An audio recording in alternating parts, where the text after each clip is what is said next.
In ancient times, a king ruled over a state. He was a good and kind-hearted man, but not very intelligent. That's why he was always in search of clever and wise people, so that his subjects could live better, and the country could progress and conquer its enemies. The king also didn't find his current courtiers particularly useful. They only gave advice and took salaries in return, but their suggestions lacked the impact the king desired. This thought often disturbed him. One day, to get rid of this dilemma, the king decided to go for a walk in the forest with his courtiers, hoping that nature might lead him to some answer. The king reached the forest, and after enjoying hunting and leisure, they began their journey back. On the way, they saw a strange sight. A man was sitting under a large tree talking to himself. From afar, he looked mad and strange. Seeing this, the king stopped. He thought to himself that either this man is crazy or a person of extraordinary intellect who lives in his own world. Curious, the king and his courtiers approached the man and began a conversation. The man seemed half mad, but his words had a strange pull. The king asked gently, "Oh, young man, are you mad that you are talking to yourself?" No one had any idea that this madman would save the entire kingdom. The madman smiled and replied, "You are mad, and so are all your people. I am completely fine. I just want this forest to be cut down and magnificent palaces built here, and I myself want to be the king of those palaces." There was a strange confidence and frankness in his words, which didn't seem possible for an ordinary madman. The king and his courtiers were astonished at his reply, because such statements are either made by madmen or by bold and extraordinarily intelligent people. The king silently watched him for a while and then consulted his courtiers about him. The greed hidden within the courtiers instantly rose. They began whispering among themselves. Some feared that if this man became the king's special advisor, they would have to serve under him and lose their importance. One courtier whispered, "This is dangerous. What if he dominates us all?" Another quickly said, "No, he's more than half mad. We shouldn't expect any wisdom from him. Let's tell the king to take him along. If he proves brave, he might be useful, and if he's really mad, we can let him go later." The courtiers believed that this man couldn't harm them, but Allah had other plans. In the end, the courtiers advised the king to take the man to the palace. The king agreed, and with some persuasion, convinced the man to come along. But on the way, the man suddenly turned his horse in another direction and tried to run away. The king and his courtiers chased and overpowered him, bringing him back under control and heading toward the palace. When they reached the palace, to their surprise, there was a crowd of people gathered. Everyone was shouting slogans of joy and congratulating the king. The king and his courtiers were amazed and asked, "What is the celebration about?" The people said, "Your Majesty, the route you took for hunting was under ambush by a large enemy army with heavy weapons.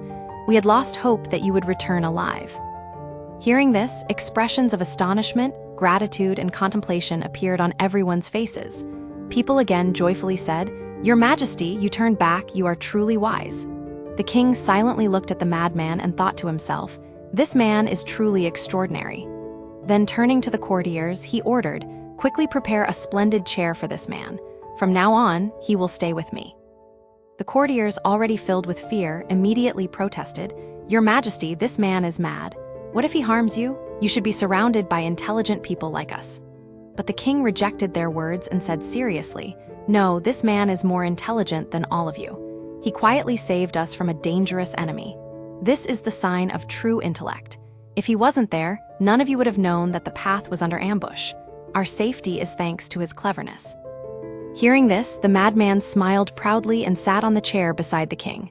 But from that moment, a new conflict began in the palace. The courtiers, who for generations had sat on those chairs, couldn't accept an outsider, a so-called madman, sitting among them. They began burning with jealousy and started plotting against him. But when Allah grants honor to someone, no force in the world can bring him down. Honor and disgrace are only in his hands. Listening to this story will strengthen your belief in Allah's power. Allah can bring a king down to a beggar and make a madman into a king. And when he wishes to elevate someone, all conspiracies of the world fail. The courtiers' conspiracies, their jealousy and opposition, how did that give the madman even more honor? Let's find out. One morning, when court was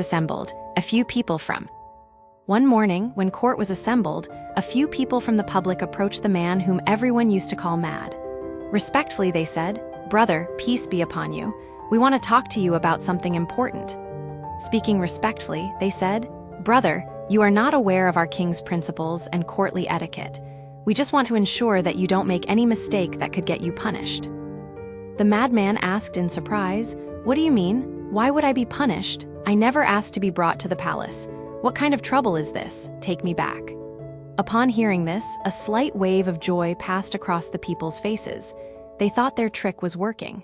But they couldn't scare him into leaving the palace, so they tried to persuade him gently. They said, "Brother, you don't realize what you could get if you agree with us."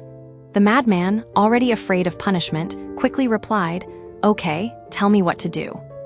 Seizing the moment, an advisor, the king's special advisor whose chair was now taken by the madman, stepped forward and cunningly said, "Our court has a tradition. The court only begins when someone slaps the king or does something that awakens the court." The madman, not very bright, instantly said, "Oh, that's no big deal. Slapping? I can even kick the king." The people hid their laughter and encouraged him even more. They said, "When the king sits on his throne, go and give him a solid slap on the neck. You'll see how happy he'll be and reward you generously." The madman naively agreed. The next day, when the court was held and the king was seated, the madman calmly walked up and gave the king a powerful slap on the neck. The king's crown flew far away, but as soon as the crown hit the ground, a deadly scorpion came out from underneath.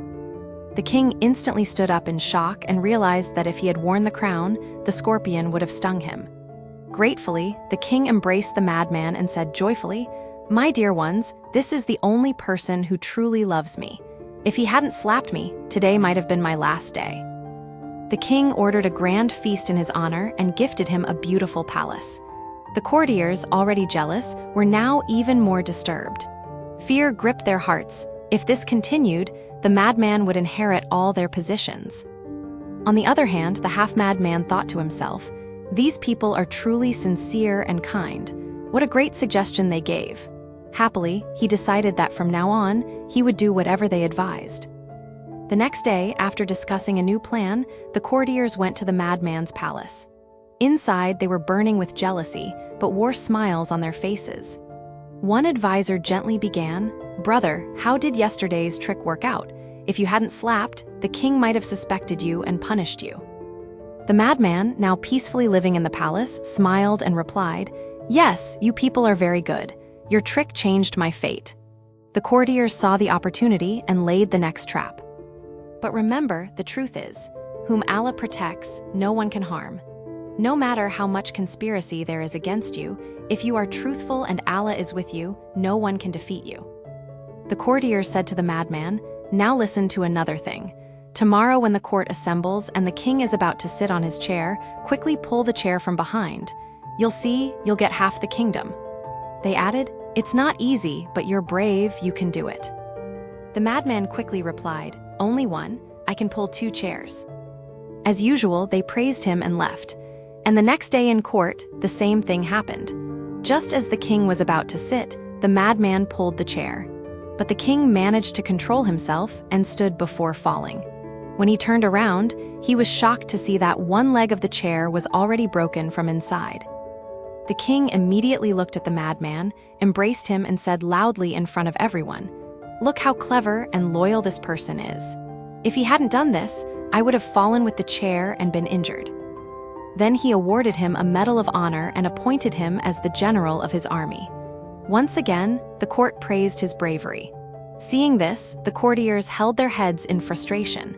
Every time they tried to bring him down, he gained more respect. Now they started saying to each other, "What a disaster this is. We want him to be punished, for the king to get angry, and for him to be hanged. But every time he wins." Now, realizing things were slipping from their hands, the advisors created a deeper conspiracy, one that could shake the whole kingdom. They decided to secretly contact a neighboring king, provoke war, and promise support. They assured the rival king, "We'll handle everything, you just kill our general." The enemy king agreed. Now the only thing left was to convince their own king to go to war. So, some courtiers wounded themselves and appeared before. The enemy king agreed. Now the only thing left was to convince their own king to go to war. So, some courtiers wounded themselves and appeared before the king saying, "Your Majesty, how long should we tolerate this? If something happens to you tomorrow, the whole kingdom will mourn. The enemy is attacking, we must act now." In short, the king beat the war drums and sent his army to battle, including the courtiers. The army was now led by the madman. Everyone was mocking him from behind. When they reached the enemy's borders, the enemy army was fully prepared. Both armies entered the forest. The madman ordered, "Stop. First, I will fight the king myself." The army stopped. The madman shouted, "Hey king, come out!" The enemy king came out, and both stood face to face in the middle of the jungle. Suddenly, a ferocious lion appeared from the bushes and attacked the enemy king. The madman, who only wanted to fight with a sword and held no personal grudge, rushed forward and began fighting the lion. After a fierce battle, he killed the lion and brought the wounded enemy king back alive. Seeing his army, the enemy king said, "No, there will be no war. I forgive this commander, he saved my life.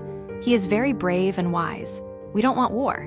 Yes, arrest the courtiers who came with him and imprison them."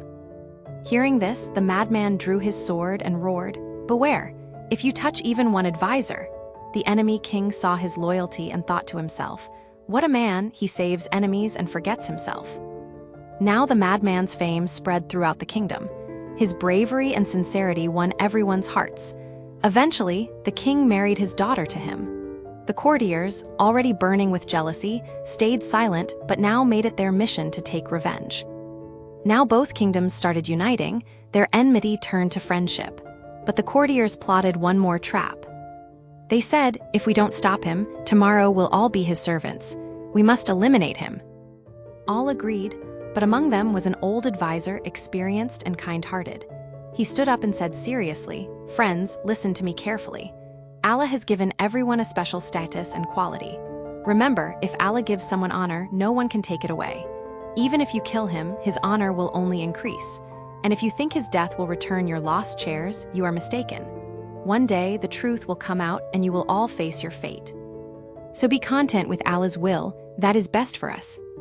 He paused and then said gently, "Understand this, he appears mad, but Allah has given him a rare quality. Even if the entire kingdom turns against him, he will still win. So instead of opposing him, embrace the truth." All the courtiers repented their jealousy. Sometime later, the madman passed away and the courtiers regained their positions. So friends, this story may seem funny, but it contains a real truth we must accept.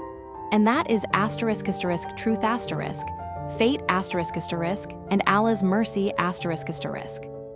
We should never be jealous of anyone because if someone holds a high rank or has succeeded, it may be due to their hard work, good fortune, or special qualities Allah has granted them. Try to adopt those qualities, work hard, be truthful, maybe you too will receive that honor. But never be jealous. History proves that hypocrites and jealous people never succeed. The field always belongs to the truthful ones. I hope you learned a lot from this story. We have more great and lesson-filled stories on our channel. If you like this, make sure to check them out. If you liked this story, please like, comment your thoughts, and don't forget to subscribe to our channel and click the bell icon. Thank you for your support.